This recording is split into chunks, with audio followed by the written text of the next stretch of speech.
Hey, it's Mike the Penguin here, playing Orcs Must Die 2 Endless Mode, and I'm on Close Cliffs, and if you're watching, you probably noticed the description saying 1,000 plus waves, and that is completely true. I did this legit, 1,000 plus, which you'll see when I get there. I skipped a lot of the waves just for your sake, because I'll have the timer turned on later, and you'll see why. But right now I'm putting up all these push traps. These are the only push traps I end up actually using, because it's set up so that it'll push all the smaller enemies off the cliffs and into the abyss. So those are the only ones I end up using. And then I'm putting up tar, and the tar obviously to slow down enemies so that they get hit by the push traps. I'm gonna be doing like a checkerboard style all the way down eventually, and having like the flip traps and the spores checkered throughout it also. But right now I'm just setting up a basic setup to take care of the enemies, and all these push traps should be good. They only will push the smaller enemies and like earthlings, no earth elementals or earth lords, no mountain trolls and such. Not even ogres, so they'll only push the smaller of the smaller enemies and gnolls. They've got the extra range so that they'll hit stuff out farther, and instead of stunning enemies or bigger enemies, I went with the extra range because obviously it's the key thing that I'll be using to take out the smaller enemies. But as you can see, they're just sort of ramming the enemies. They're all flying into the center, into the abyss. Once you start putting up the flip traps, it'll send enemies flying all the way across to the other side, which, I mean, it's good, but it's not good at the same time because they're not obviously dying. But it's good because it stalls some time while they're flying in the air, and then eventually they will get hit by another push trap and just pushed in the middle. I'm putting up some flip traps down, or I guess they're spring traps, but spring traps down below also. The ones on the right side I end up moving because I'll be putting tar up, because tar will slow everything down right at the start and be able to push everything in and have them all grouped together. That way they're all getting hit when they're going over the rest of the traps. So here's where the ice amulet comes in handy, is there will be some enemies getting past, getting by, and you can just freeze them and headshot them, take care of them. I'm using the bow and arrow, which has extra headshot damage and regain mana when you get headshots. And let's see, it looks like I'm putting tar down. I wasn't able to get rid of those flip traps just yet, but I will eventually. But I'm using the crossbow and using the wind belt also, obviously that way I can blow enemies over the edge and kill them that way. It works no matter how much health the enemy has, but still it'll only really work on the smaller enemies. I actually didn't know, because I had never read what the secondary ability for it was, and I had never known that you could actually pick up enemies until I started playing this. And then even after that, I didn't know that you could pick them up and then use the regular blowing ability to just sort of send them flying. And it's really useful, especially in the later rounds. The later rounds you might see, but I end up freezing enemies and then I'll pick them up and just throw them off the edge, because once you get to high wave, very high wave, enemies will just hit you once and you'll die. But as you can see, I've got some tar up. This is where I start putting the spring traps down. I don't remember, I think I opt not to put up the spring traps right here, and instead, because I know that it's wave 4, you're gonna start having other enemies, bigger enemies, start to come out, and so if anything does actually get up here, I want some spores just to take care of anything drastic that might try and get through. So I put up some spores. I don't have that whole bridge blocked off, something could still run directly through the middle in between the spores and get through, but either way, I've got something there. So I'm also using the Scavenger Trinket. I don't normally use it, but this time I am, because once you do get to the later rounds and different things, you'll need extra money. You'll need to be getting more money. It's more effective right now and into the, I'd say, 20s, when instead of like 1 you'd be getting 5. But I've got that full upgrades, and now I'm also using the Mana Rage, which I always use the Mana Rage because in tight situations it always helps to use that with the Ice Amulet and just be able to freeze stuff, or use like a Super Freeze and get headshots and be able to Super Freeze again. Or if you end up missing an enemy with it, it's just really helpful to have. I don't end up using it a whole lot. I think I might use it once, maybe. I don't remember. But it's something that I like to use just because of the extra mana that it gives the War Mage. I've never tried it with the girl, actually I've never even played as the girl. But still, I know that she has extra mana anyway, so I don't know what it would do to try and help her at all. I don't think she really needs it. But anyway, Spring Traps have the lift heavier enemies instead of reset, and then I've also got the push traps, as I said, have the extra range for it. The spores have reset faster instead of the Cobalo runners, whatever they're called. Instead of them being more dangerous to enemies, I've got it so it resets faster. Oh hey, look, it's money bags. And then Tar is extra slow. I've got the healing trinket, which has both of the effects for that, but I don't even remember a time where I used the healing trinket. I probably didn't even need to put that in there, because really, if you have the wind belt and you have the like suck health thing away while you're holding an enemy, you probably don't even need the healing trinket. So if you want, you could probably get rid of that for something else. So it's up to you. I'm just trying to help people get 5 skulls. You don't necessarily need to do like 1,000 waves. Eventually, at some point, I end up having enough spores and different things to a point where I don't actually even have to play. You can just set it down and it'll go by itself, and the spores will take care of things, and the enemies will just attack each other, which is what you need to do because you can't do any damage to the enemies at that point anyway. So a runner got through. I had gotten a spore up, but it didn't help too much.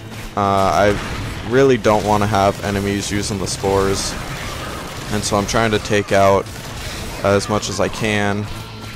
I put some spring traps up down below, and let's see, unleash the horde. So I've got a little break here, but I'm putting up spring traps. You smell what the War Mage is cooking? The ones all the way on the end are closest to the little abyss of foreverness. The ones closest to can actually fling enemies up to the ledge up with you. So if enemies are staying really close to the edge, they could actually end up getting flipped up to the top area with you, and so you have to be aware of that. That way you can deal with them. But I really didn't have to worry about it too much, because once you get enough spore traps anyway, it takes care of them. But right now I'm just trying to get money, get everything built and set up.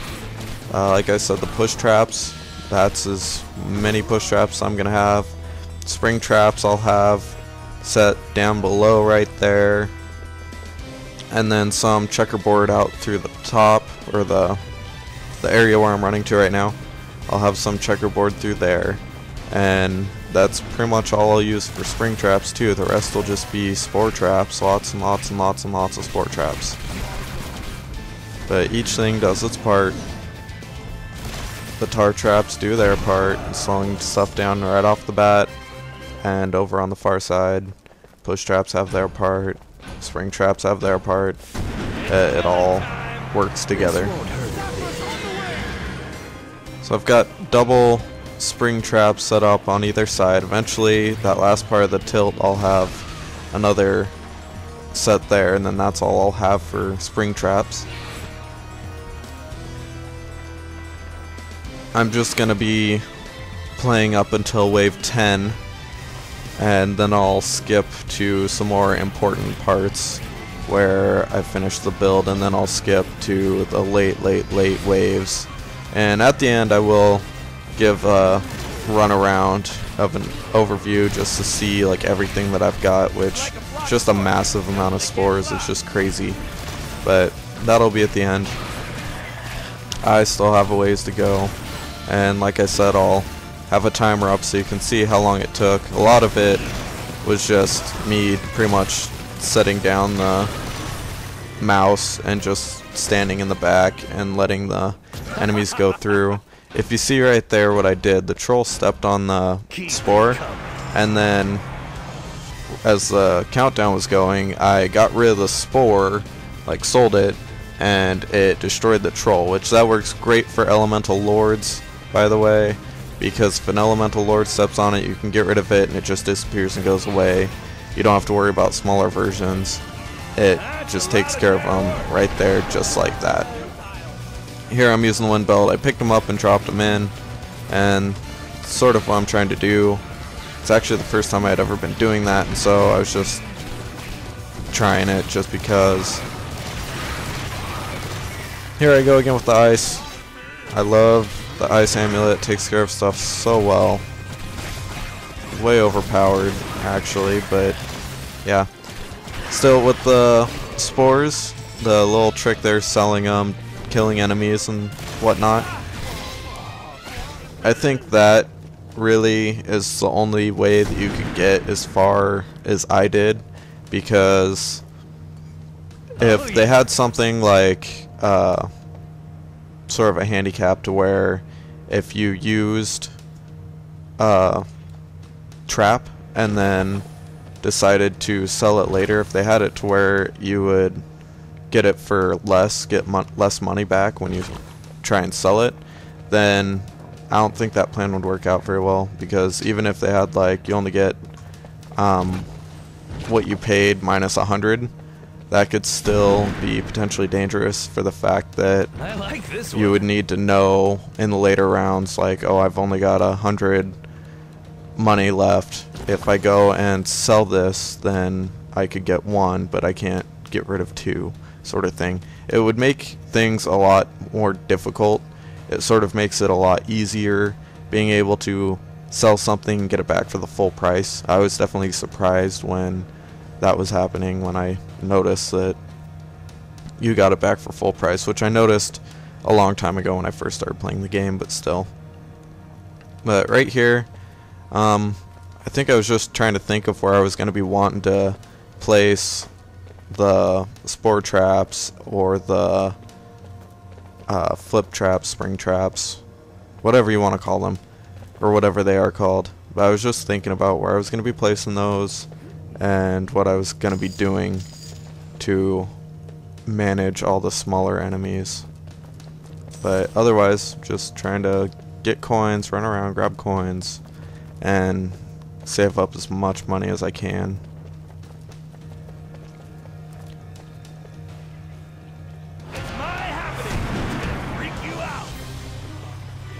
And then also what I was doing was, I do that a lot where I'll go and I'll wait for the Scavenger Trinket to get done, like reloading. That way right after a wave starts I can use the Scavenger Trinket and get as much money as I can, because it still refreshes while you're waiting for just you to start the wave for the Unleash the Horde part.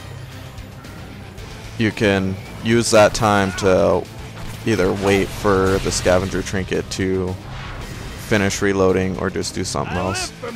Also, I'm picking up a knoll, and you can pick up any sort of knoll. It really helps. And right here I was just sort of watching how fast it drained his health, because I'm using the sort of vampire effect with it where I'll take health from it. Frost Ogres, I can't stand Frost Ogres. Once you get to the later rounds, Frost Ogres, Fire Ogres aren't a problem. Pretty much all they send are Heavy Orc Warriors, the Armored Ogres, and like Earth Elementals and Mountain Trolls. And then every now and then they'll send a Troll Grenadier or Grenadier and Gnolls and some Kabbalah runners, not even the exploding ones. So they really cut back on what all they send. They don't send mages, they don't send the little bomb guys, they don't send any fire elemental ogres. It's just the same stuff over and over again. And they don't even send out money bags after a certain wave, so I didn't really notice he was gone until he was completely gone. And we kept going to like wave, I don't know, 210 and 250, and then I'm like, wait, money bags, I haven't seen him in forever. So anyway, I'm skipping ahead a little bit to me just sort of tarring up everything, and I'll skip again to me adding in other stuff just so you can see exactly how I've got things set up. So I'm adding more spring traps right here, and then the rest of it in that back part will be like spore traps just to take care of things right at the beginning.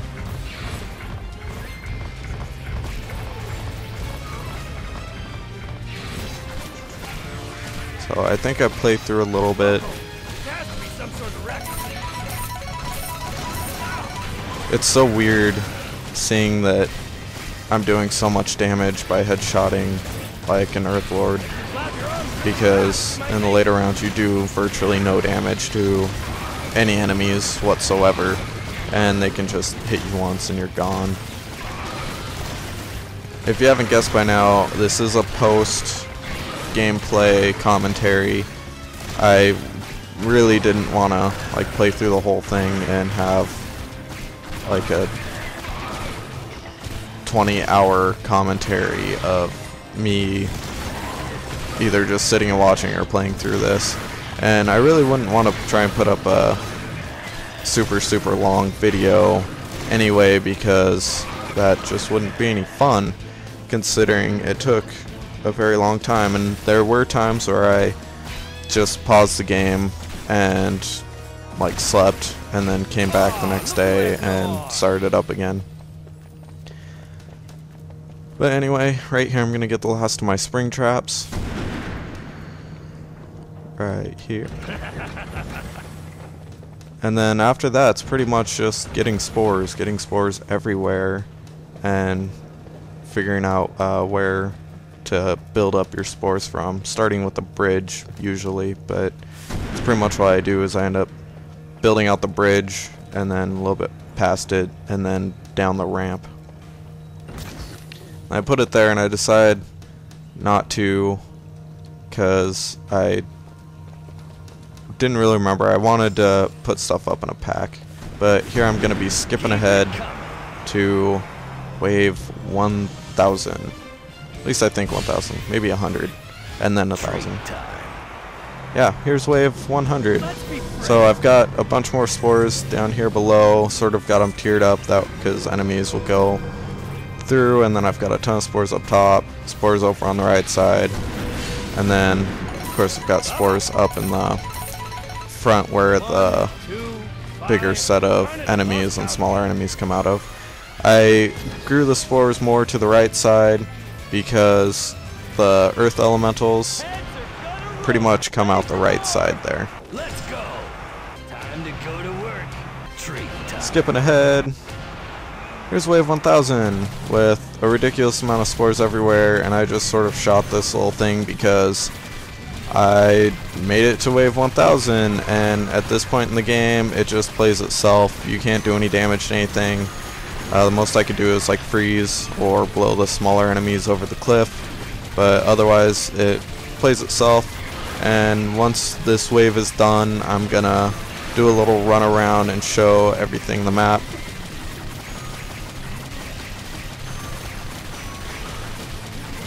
But for right now, just shooting, waiting to go, and I had gotten spores everywhere, and if I haven't said that enough,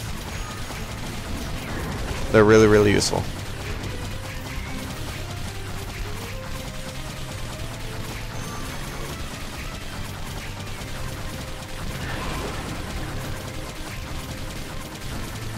I had lost some lives, mostly in the beginning, and I got to about 16. By lives, I mean rift points. I got to 16, and then when it does the countdown, because you only have 3 seconds to get rid of anything, and that's usually when you need to sell spore traps, and right there, it usually gets really laggy when you do that, and I accidentally ran off the cliff once and lost a set of 3 rift points. But see, I got spores all over the bottom, all over this top area, and then all along this side, and there's tons of enemies just sort of sitting here, which they will die in one hit from a normal enemy. This other side, I don't have really any spores because all the elementals come from the left side up here, but they come from the bottom right side down below, and sometimes there'll be like one or so in the back. Here I'm taunting them, and then I finally die, which I don't really care because I already got past wave 1000. But elementals will come from the bottom right side and occasionally one from the bottom left, which that's why I've got spores more started off to the right, and then I also set up the spores over here to the left and had it growing all the way through that tunnel. But pretty much I'm done, and so I'm just gonna kill myself quite a few times or get myself killed. But those are my little tips. This spore thing really only works on this map or Crossfire, and mainly because there's only one way that all the enemies have to go to, so they all have to funnel in one way, and they're all coming from one direction, not from both sides of that one way, sort of like Crunch, where you've got stuff coming in from 2 sides. And there's also no flyers, so you don't have to worry about any flyers coming from anywhere. But here I'm down to 1 rift point, so I know that I'm pretty much done. Only gotta kill myself one more time, so I'm gonna go ahead and have one last long look at everything by running all the way out on the rail cart area. So here I am. It's my one last look, have a little countdown, and jump off the map. So that was me getting to wave 1000. Unless you really want to have a top score, I don't recommend it unless you want to leave your computer on for a long time. If you see, I get 19 hours, and that's why I haven't uploaded any other videos yet. But really long. I think I got about 85 skulls. I hit the stats here. Let's check out my stats. And yeah, 72. But I got 3rd place. I'm guessing that first one is complete bull, because getting like 11,059 waves, I don't think so. The second one could be realistic if you had a good kill box set up for the first 100 waves or so, but I don't see any sort of kill box being able to kill enemies at wave 200, so I have no idea if that's completely real either. But that's me. That's wave 1000 with my over 4 million points, and I'm probably never going to do anything like that again. If you like this video, please thumbs up, subscribe, and check out my other Orcs Must Die 2 videos. Thank you.